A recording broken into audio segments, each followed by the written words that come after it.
Welcome to the Cleveland Clinic South Pointe Orthopedic Surgical Residency educational video series. This series was created for educational purposes designed to aid in patient care and teaching proper steps and techniques for commonly completed bedside orthopedic skills and procedures. In this video, we will provide a demonstration on the technique for applying a coaptation splint for humeral shaft fractures, as well as application of a posterior long arm splint for fractures more distal at the elbow. Additionally, we will review shoulder immobilizer application for fractures of the proximal humerus or shoulder.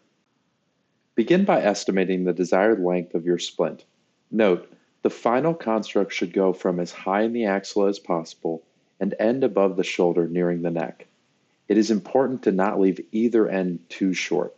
Next, take at least 4-inch orthoglass or a desired 10 to 15 sheets of plaster dipped in water and patted dry, and place it upon adequate padding. You may use synthetic roll or web roll as a means of padding the splint. Prepare a stockinette with adequate excess length, allowing for you to cut tails at either end to tie later over the shoulders. This is ideally a 5 or 6-inch stockinette to allow for passing of the splint as shown in this step. As we watch this preparation, again, keep in mind that this technique is utilized for humeral shaft fractures. You can see how this allows for a nicely padded splint of an appropriate length. When securing the splint, first place the lower limb into the axilla all the way, and proceed to secure the previously cut stockinette tails by tying them on the contralateral shoulder. Proceed by turning your attention to the upper or outer limb of the splint, ensuring it incorporates the elbow and is taken up and over the shoulder as demonstrated. The upper tails are then tied on the contralateral side. Next, utilize an ace wrap to secure your splint in place. A light layer of padding with synthetic roll or web roll may be used prior to this as well.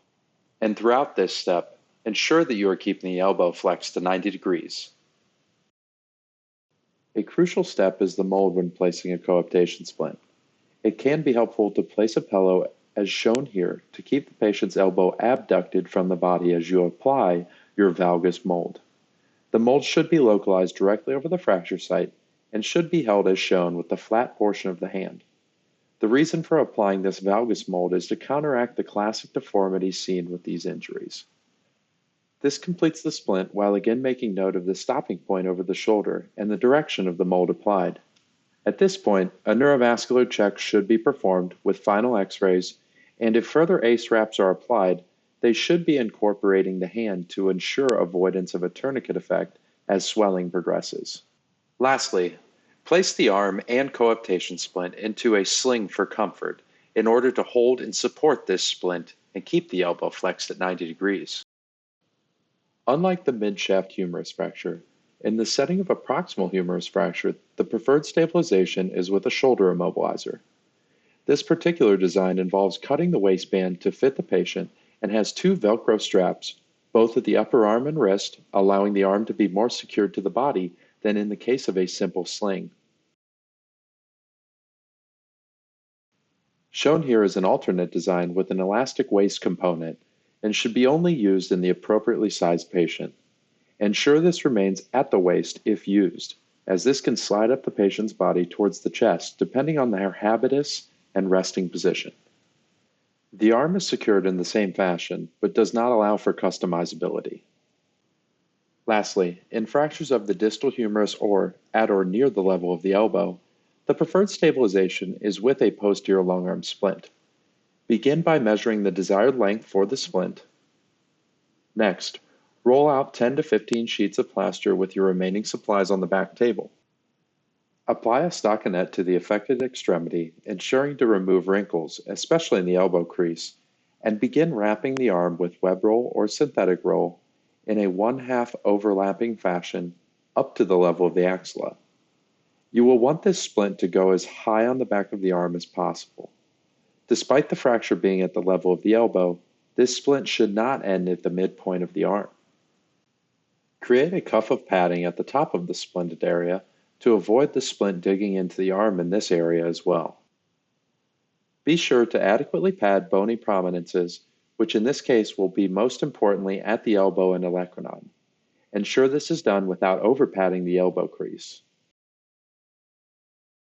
Ensure you have cut a thumb hole and finished adequately padding around the hand, as taking the padding to the level of the metacarpal phalangeal joints of the hand is important. The fingers and thumb should remain free, but it is necessary to take the splint to the wrist. You should now dip the plaster and pat dry. Do not overly wring out the plaster during this step, as it can affect the strength when the splint is hardened. Utilize another singular layer of web roll or synthetic roll to hold the plaster in place. The splint should be placed along the posterior aspect of the upper arm. The forearm will be in a neutral position, and the thumb should point to the ceiling in most cases, with the elbow placed at a comfortable degree of flexion around 90 degrees. The lower portion of the splint should rest upon the ulnar aspect of the forearm and hand. Do not flex the arm past 90 degrees as the plaster hardens at any point.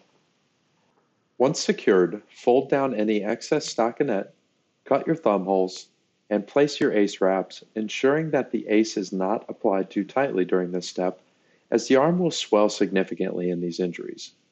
The ACE wrap must begin at and incorporate the hand.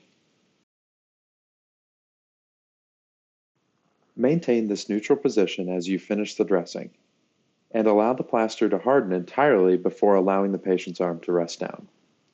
Once completed, recheck a neurovascular exam and obtain repeat x-rays of the elbow in the splint, as well as provide the patient a sling for comfort.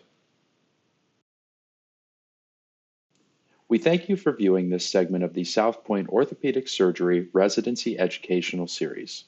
We hope this video was beneficial and that you will utilize other videos from our series, as well as the correlating PowerPoint slideshows that expand upon each of the respective topics.